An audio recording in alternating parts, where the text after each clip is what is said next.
Hello friends, first of all welcome to this channel. Friends, today we will discuss about bad obstetric history. ये topic भी बहुत important है exam के basis पे। तो सबसे पहले हम इसका डेफिनेशन देख लेते हैं। A pregnant women is said to have bad obstetric history or BOS when her obstetric present and future outcomes are likely to be modified or adversely affected by the past obstetric events and complications।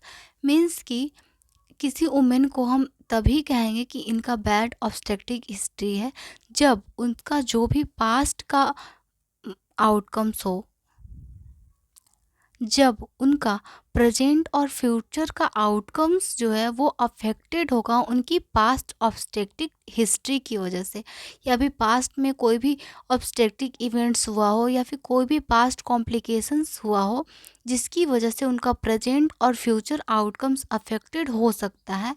तो इस condition में हम ये कह सकते हैं yes, ये pregnant women का बैड ऑब्स्टेट्रिक हिस्ट्री है। Okay, next we will see about causes of bad obstetric history.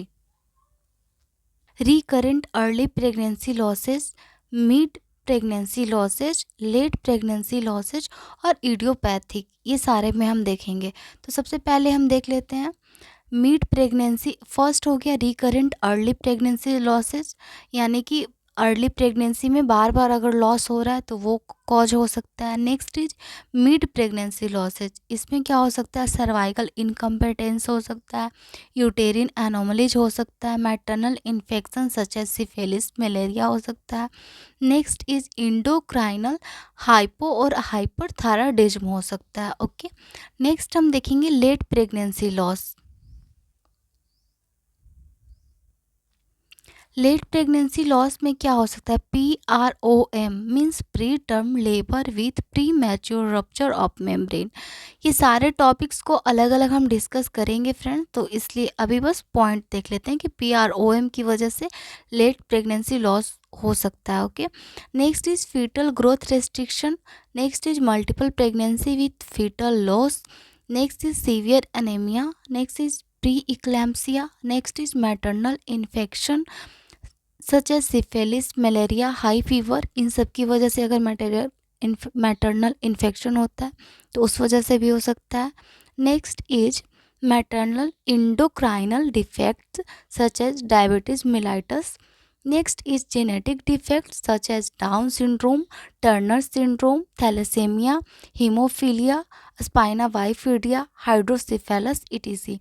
Next is immunological factors, next is intrahepatic cholestasis of pregnancy, next is contracted pelvis and cephalopelvic disproportion। Next हम देखेंगे idiopathic means no causes of abortion और stillbirth, means कि unknown causes होगा तो उसको कहते हैं idiopathic. Next हम मैनेजमेंट देख लेते हैं। Elucidate the cause, timely detection and treatment. Management में सबसे पहले क्या करेंगे, जो भी कॉज है पहले उसको जानेंगे कि कॉज क्या है, उसके बाद टाइमली डिटेक्ट करते रहेंगे, टाइमली डिटेक्शन करेंगे एंड ट्रीटमेंट देंगे, जो भी नीड बेसिस ट्रीटमेंट होगा वो प्रोवाइड करेंगे। ठीक है, तो सबसे पहले हम देख लेते हैं हिस्ट्री टेकिंग। ठीक है, जो भी कॉज है उसको जानने के लिए सबसे पहले हमको क्या करना पड़ेगा, उसका हिस्ट्री लेना पड़ेगा। ठीक है, तो सबसे पहले हम हिस्ट्री टेकिंग देखेंगे। इसमें क्या करेंगे, complication of previous pregnancy such as bleeding, medical disorder, high BP, diabetes ETC। इन सारे, उसको ब्लीडिंग हो रहा है, मेडिकल डिसऑर्डर है कोई, या फिर हाई बीपी है, डायबिटीज़ है, ये सारे रिलेटेड जो भी कॉम्प्लिकेशंस है इस सब के बारे में उनसे पूछेंगे।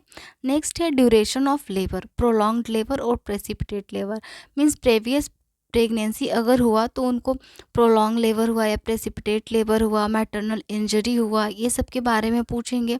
Next is mode of delivery, instrumental delivery और सिजेरियन डिलीवरी, इन सारे केस के बारे में पूछेंगे।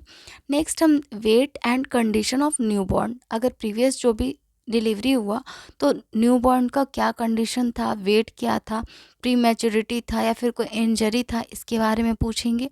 नेक्स्ट है any history of congenital abnormalities, any abnormal karyotyping and use of folic acid, ये सब के बारे में पूछेंगे कि फॉलिक एसिड लिए या फिर नहीं लिए, कोई कॉन्जेनाइटल एबनॉर्मेलिटीज हुआ था, इस सब के बारे में हम मदर से पूछेंगे। ओके, नेक्स्ट हिस्ट्री टेकिंग हो गया, उसके बाद हम इन्वेस्टिगेशंस करेंगे। Okay, first is complete haemogram, urine complete and culture, VDRL test, ABO-RS glucose tolerance test in second trimester and repeated at 32 to 34 weeks.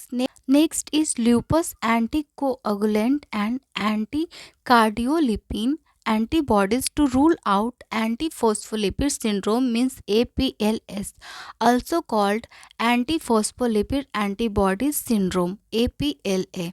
Next is HBsAg, HIV testing, USG scan and Doppler for fetal well-being. Next is thyroid function test and torch test. तो ये सारा कुछ हम investigations में ये सारे test करेंगे। Next अब हम देख लेते हैं ट्रीटमेंट। मैनेजमेंट के बाद अब हम देख लेते हैं treatment.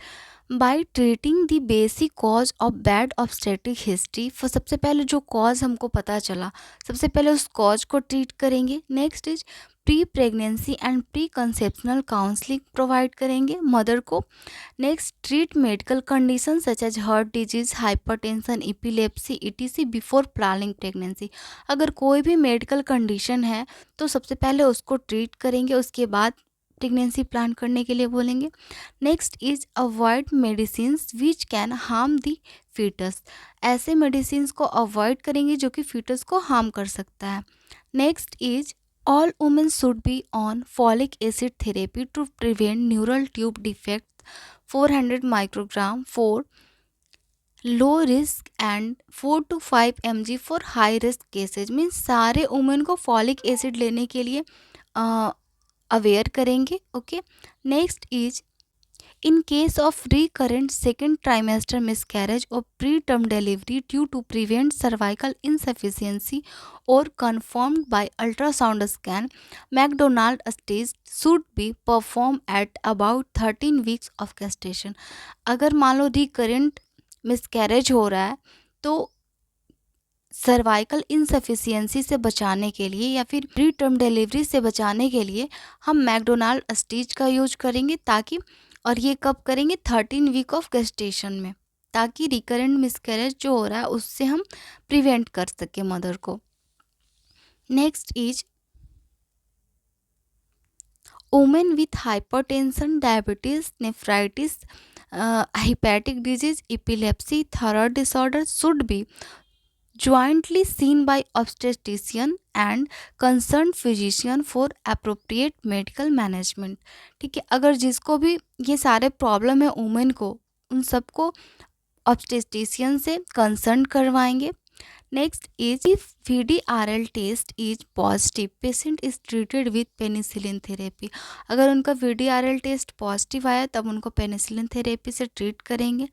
Next is women found to have antiphospholipid antibody syndrome means ALPA और APLS सिंड्रोम, अगर वुमेन को फाउंड किया गया वुमेन में, then should be started with unfractionated heparin in dose of 5000 units subcutaneously twice daily along with 60 to 75 mg of aspirin daily from diagnosis of pregnancy till 34 weeks। अगर women को ALPA या फिर APLS diagnose हो जाता है तब उनको हम हिपेरिन देंगे 5000 यूनिट्स डोज में, सब क्यूटेनसली देंगे, ट्वाइस देंगे, एंड 60 to 75 mg देंगे एस्पिरिन का daily till 34 weeks of gestation तक। Okay, is ultrasound should be done every 4 week for fetal growth and well being. Fetal growth अच्छे से हो रहा है या नहीं, अच्छे फीटल ग्रोथ अच्छे से हो रहा है या नहीं, उसके वेल बीइंग्स को चेक करने के लिए हर 4th वीक में हम अल्ट्रासाउंड प्रोवाइड करेंगे, अल्ट्रासाउंड करेंगे। Next is assessment of fetal well being is done by non stress testing twice weekly, biophysical scoring once weekly. Okay, means कि फीटल वेलबींग को जानने के लिए हम एनएसटी करवाएंगे, नॉन स्ट्रेस टेस्ट करेंगे वीक में 2 बार, एंड बायोफिजिकल स्कोरिंग करेंगे वीक में 1 times. Okay, next is Doppler studies may be helpful to find out jeopardy. अगर कुछ भी प्रॉब्लम है तो उसको जानने में, फाइंड आउट करने में डॉपलर स्टडी बहुत ही ज़्यादा हेल्पफुल होता है। Next is care during labour. Labour के टाइम क्या केयर देंगे? Timely delivery by caesarean section, timely deliver करेंगे सिजेरियन सेक्शन के थ्रू।